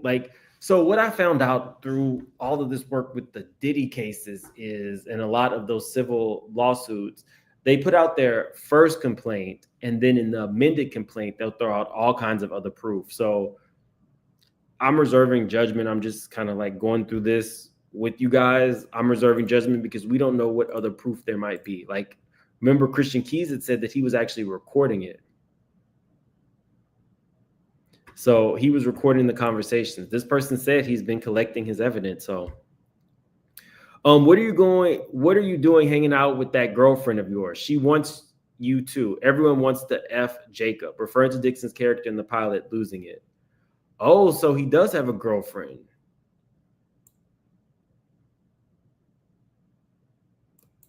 After several weeks of unreciprocated sexual innuendos and demands for attention, Perry lashed out at Dixon on set and asked if he needed to punch Dixon in the stomach for Dixon to act the way Perry envisioned in a scene. This exchange was highly tense, and Perry's reaction stunned several cast members. Actors on set consoled Dixon for the abrasive interaction, confused as to why Perry overreacted in such a manner.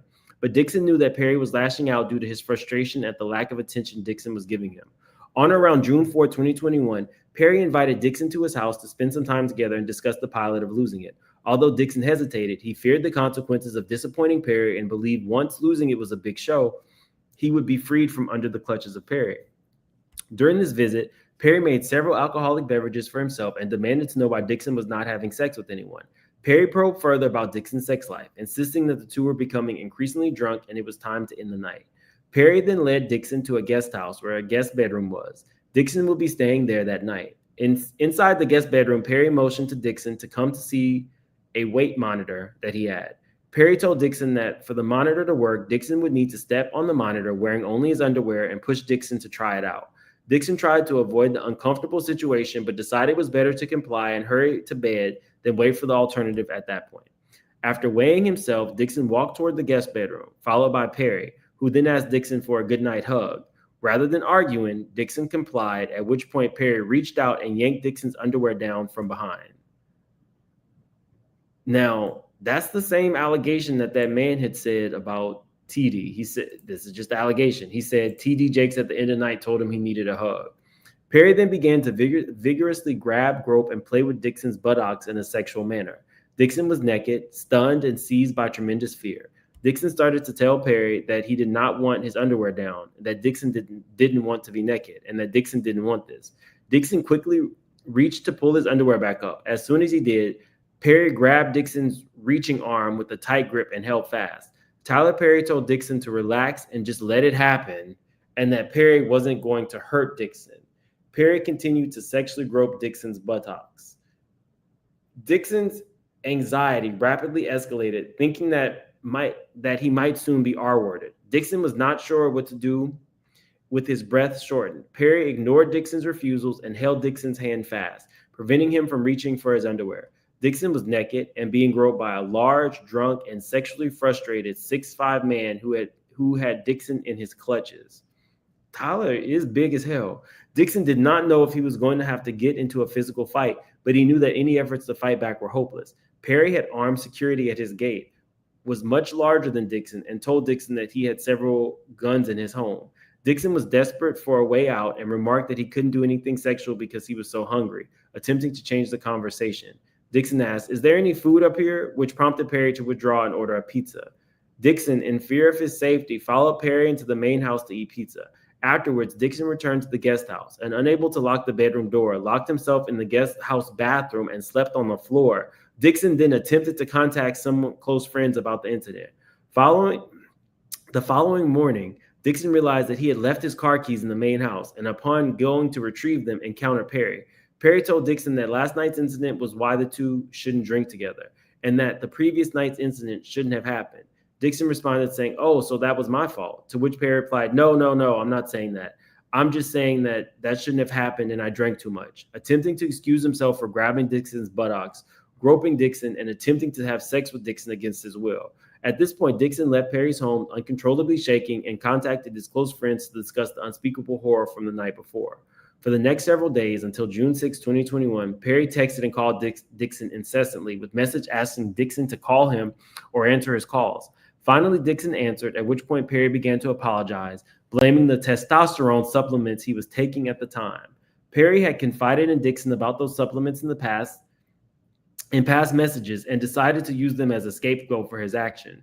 Dixon emphasized that he was not okay with what happened and that he had never asked Perry for anything, to which Perry replied, "I know, that's why I like you." Perry further attempted to rectify his misconduct by inviting Dixon on a yacht trip and telling Dixon that Perry was for sure going to make Dixon's pilot. Dixon realized that Perry was offering to make losing it to effectively silence Dixon. Perry sent a text message trying to arrange for Dixon to come on his yacht with another person so that Dixon would feel more comfortable. Dixon responded that he would not board the yacht and refused Perry's invitation. After Dixon refused to go on the yacht, Perry did not text Dixon for 5 months, sensing that Dixon was upset. Perry called Dixon once to update him that Perry was looking for a director for the pilot. During this 5-month period, Dixon was regularly in therapy. He suffered from severe depression, anxiety, stomach pains, nausea, resulting in new prescription for another antidepressant. Dixon was diagnosed with post-traumatic stress disorder, and his therapist recommended that he seek outpatient treatment, costing upwards of $20,000, a price too high for Dixon at the time. So I'm wondering if Dixon is telling him that the person assaulting him is Tyler, because that will definitely work in his favor in this court case. Medea trying to take somebody's booty.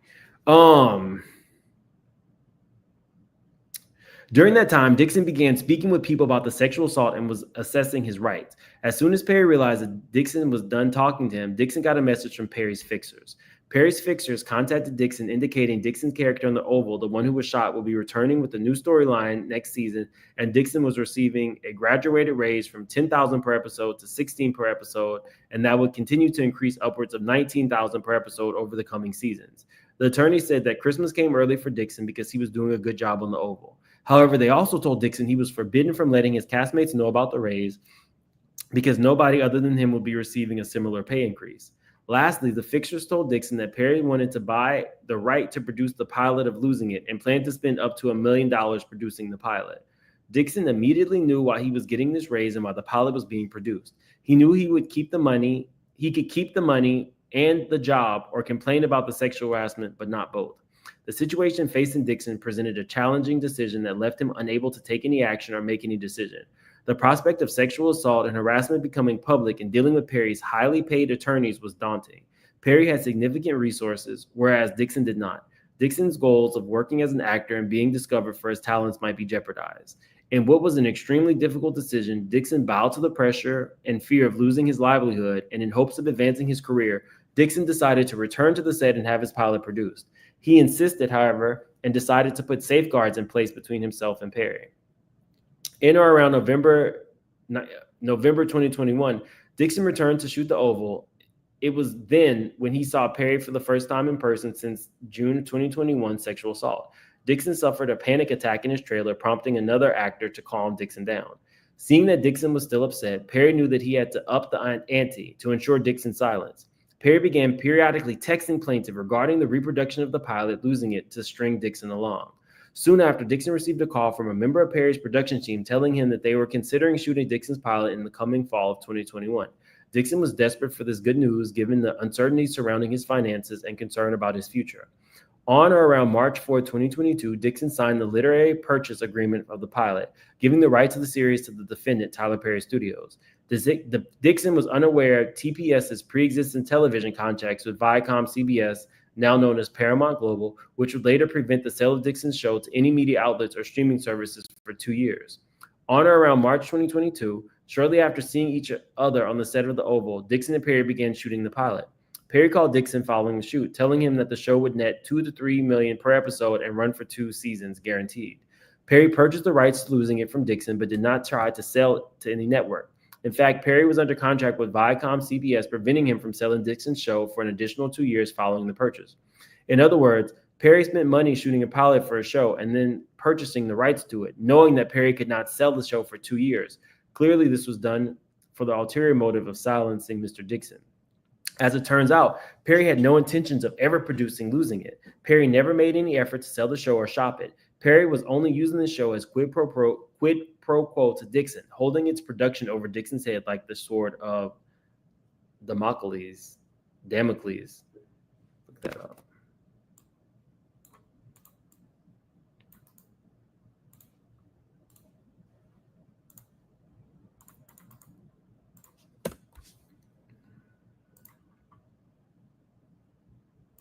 The sword of Damocles is a classic Greek parable that symbolizes the ever-present danger faced by those in positions of power.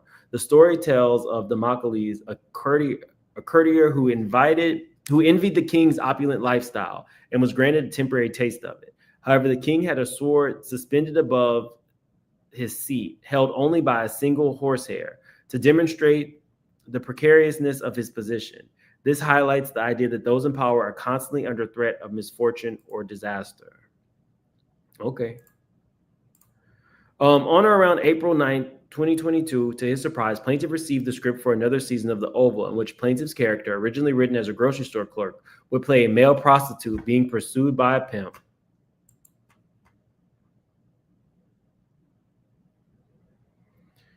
A male prostitute that's injury to insult.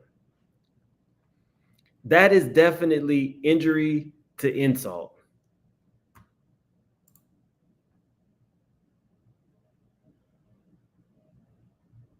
Is that how you see, like, if these allegations are true, is that how you see them? Like, you can be bought and sold, and Jesus Christ. The character scenes and stories shared eerie similarities to Perry's pursuit of Dixon. While it was not surprising that one of Perry's characters would end up this way, the timing of change to Dixon was a very clear message. As Dixon continued to read through his scripts, he started to notice that Perry included lines taken directly from things that Perry and Dixon spoke about. Perry started to base the script on real life and made it personal. Now, I didn't watch this show. Did whatever his character's name have to be nude or semi-nude a lot? You guys can put that in the comments.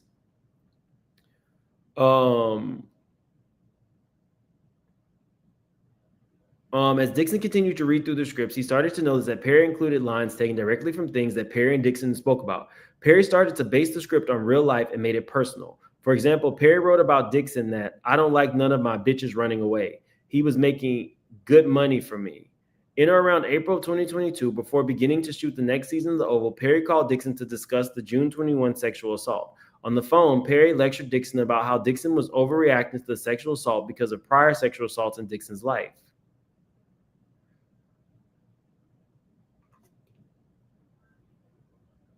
So at some point, this man opened up that he had been assaulted before,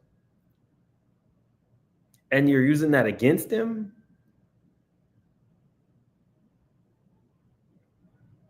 How about you potentially re-traumatized a sexual assault survivor? That's crazy. That seems small, guys, but that's huge. On the phone call, Perry lectured Dixon about how Dixon was overreacting to the sexual assault because of prior sexual assaults in Dixon's life. Do you know how effed up that is if this happened? You knew I was a sexual assault survivor. Tyler Perry is a sexual assault survivor. To minimize what another sexual assault survivor is going through or how they deem, that's crazy.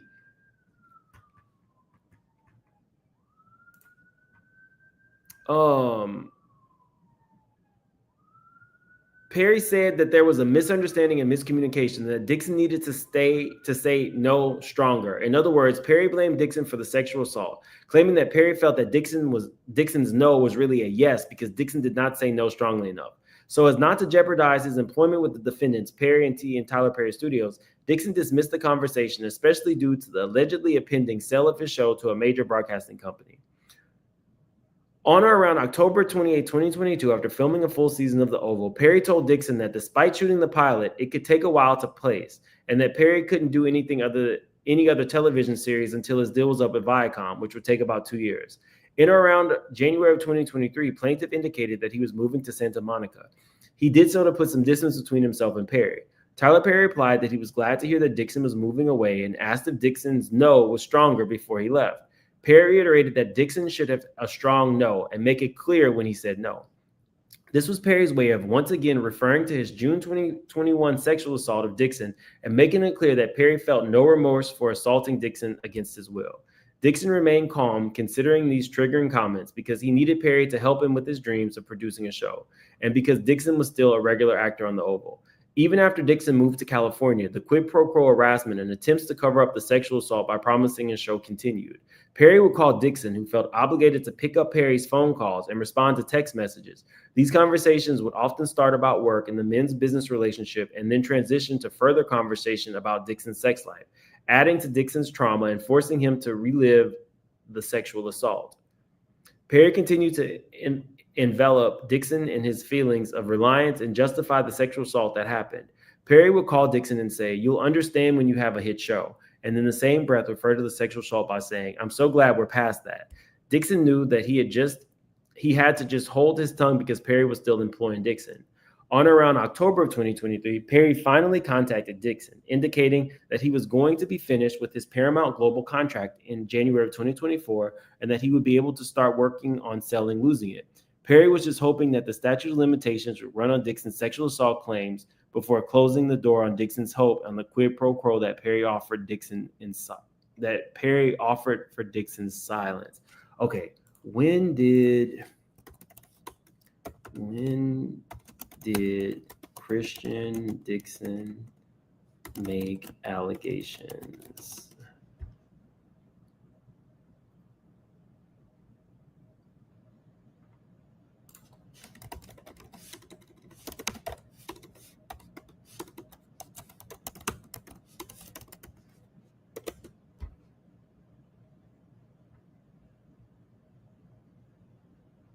Oh, I'm sorry. Christian Keys.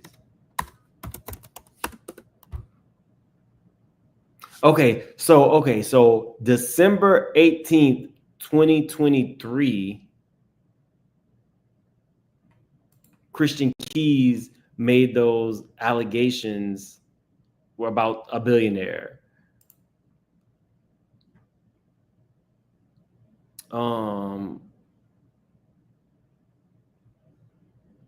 October 2023, he reached out. So this is 2 months before. In the same conversation where they were talking about Perry starting to do things with Losing It, Tyler Perry also asked Dixon who he was having sex with. Perry further pushed for details, asking Dixon if he was a giver or the receiver in this scenario, or a plaintiff used protection and prep when engaging in sexual acts. Perry continued to probe other intimate details about Dixon's sex life.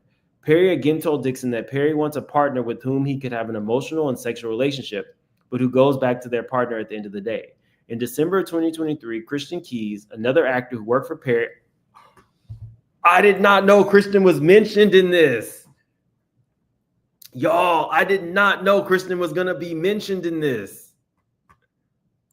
In December of 2023, Christian Keys, another actor who worked for Perry prior to Dixon's employment, posted a video on social media platforms detailing his abusive experience with an anonymous Black Hollywood billionaire, which Dixon pieced together and believes to be Tyler Perry. Dixon heard Mr. Keys' account and saw that Perry had been engaging in the same sexual conduct as other actors.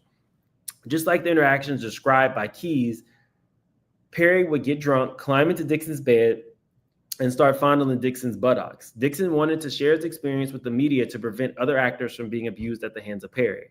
Around this time, Perry called Dixon, indicating that he really wanted to find a home for Dixon's television series, again perpetuating the quid pro quo after the sexual assault to keep Dixon and his claims at bay.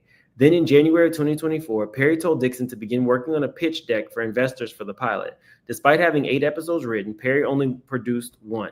Claiming that the president of his company, Michael Sneed, conveniently misplaced the $1 million that were going to be used for the show. During this time, Perry further solicited Dixon's assistance with other films and projects that Tyler Perry was working on. Once again, Dixon was in a position where he could not say no. In or around March of 2024, Tyler Perry indicated to Derek Dixon that the individual who was meant to pitch the pilot became depressed and could no longer pitch the show. This was another excuse for the fact that Perry never liked the show and never intended to sell it. Dixon did not get angry and allowed Perry more time to figure things out for the show. Mistakenly sensing that Dixon had forgiven him, Perry started back up with the harassment. Perry continued to harass Dixon, who was still working on the Oval and who was still waiting eagerly for Perry to sell Losing It.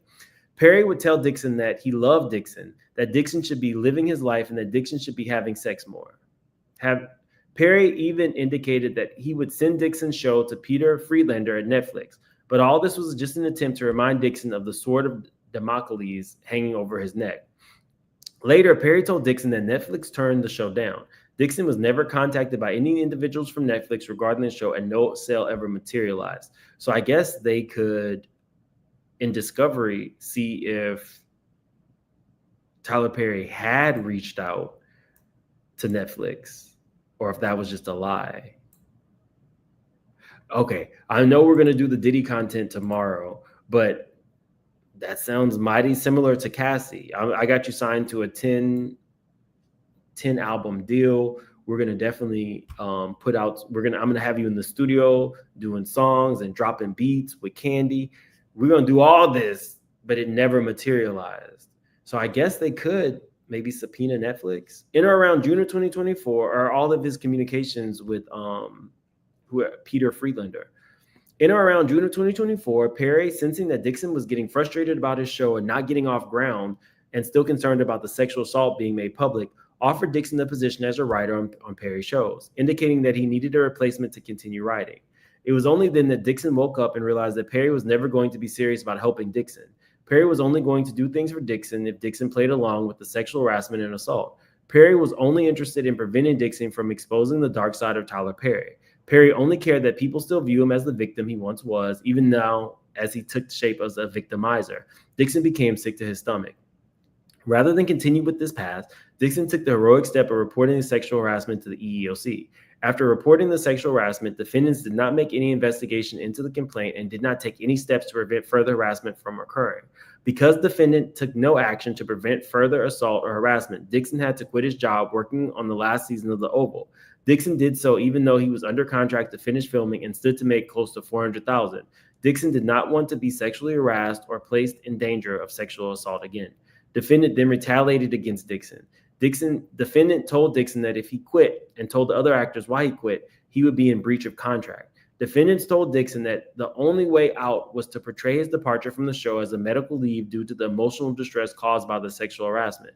The leave of absence was to be paid medical leave.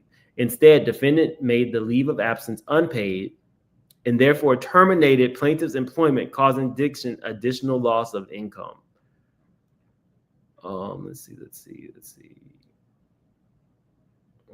I want to see just how the breakdown is of how much he wants. Prayer for relief.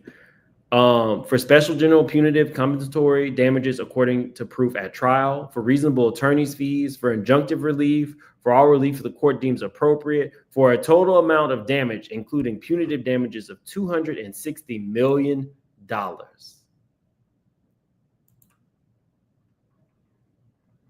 That's a lot. Crystal Cole, Tyler Perry ain't the Diddy of men. He is me. Is he Mims? Oh, Lord. I don't know, Crystal. I never worked for Tyler Perry. I don't know. I never worked for him. CZ, all these freakazoids coming to light. This one was way more detailed than I thought. Straight to the point. Tyler should have settled before lawsuit was filed. What in the Diddy was Tyler thinking? Y'all, if you're just getting in here, when we started reading this, I told you something sounds real fishy about how some of this was written. It sounds like there's more people who might be coming out. Right here, Tyler Perry has been using his power and influence to molest, abuse, and sexually assault impressionable and vulnerable employees and actors who look to him for guidance and mentorship. That line alone, it makes me I feel like maybe there's more to come, because why would your attorney put this in your lawsuit if the only person that they are representing is you?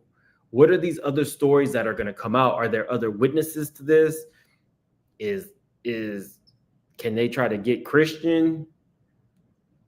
I don't even know how this is going to turn out. Tara Grant says, this is their part when you say, why am I like this? Absolutely. The Real Empress, hey, Mims, this is giving Weinstein energy.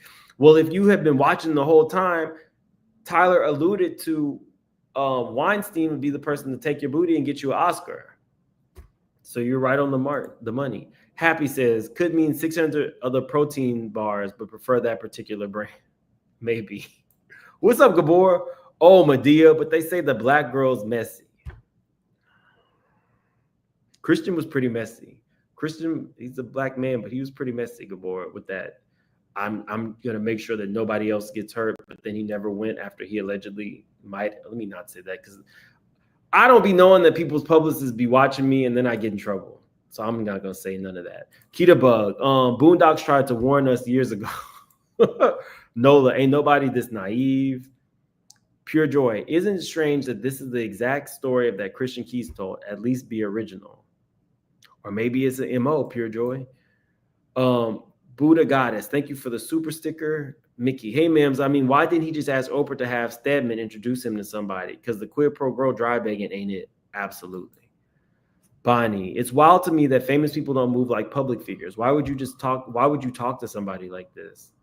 People don't tell on them, I guess. Jennifer, thank you for the super sticker. Nola, Tyler Perry sees himself as Medea. I knew it. Joy, from now on, I'm giving full-throated refusals.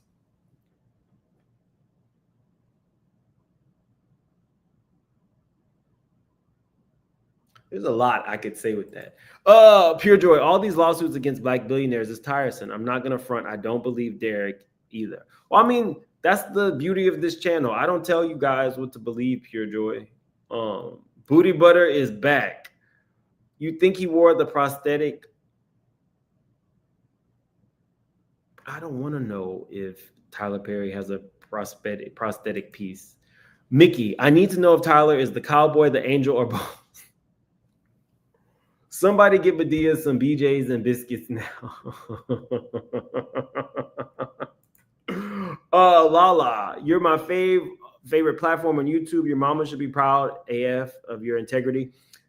So y'all strong arm me into telling my mom. I told her that I do YouTube 2 days ago.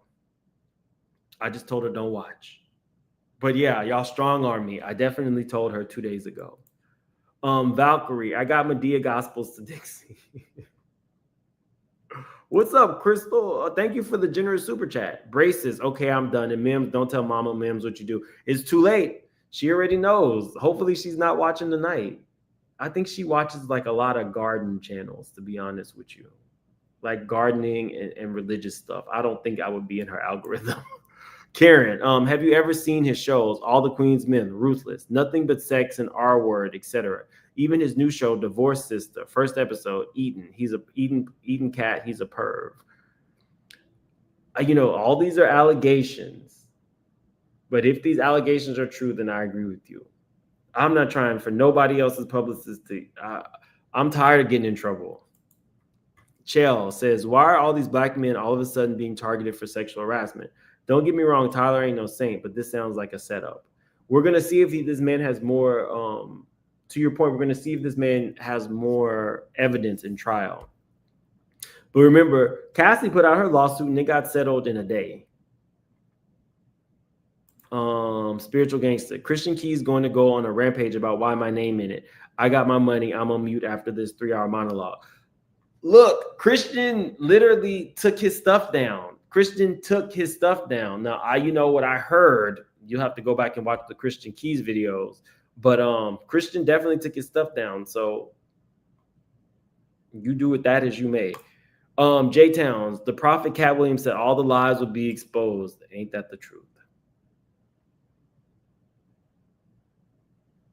Ain't that the truth? Y'all, I did not expect to be on here. I told you I was supposed to be having a meeting with a really big publicist, but I was like, I have to go live. And like, once I saw this lawsuit, I was like, we got to talk. So we did not do Diddy. Y'all, to be honest with you, there wasn't a lot. There was not a lot. Somebody is texting me there. There wasn't a lot to it today. So I'll just incorporate what happened today into tomorrow's live. Tomorrow, Brendan, the drug mule, is going to be on the stand. So we got a lot to discuss with that. If I get my hair cut tonight, I'll definitely try to be in the courtroom tomorrow and maybe take some people up on some of these interviews. But y'all unpack this. This was a hell of a lot. I did not expect to be on this long, but that was a very detailed lawsuit. So I'm going to see y'all tomorrow. Have a good night.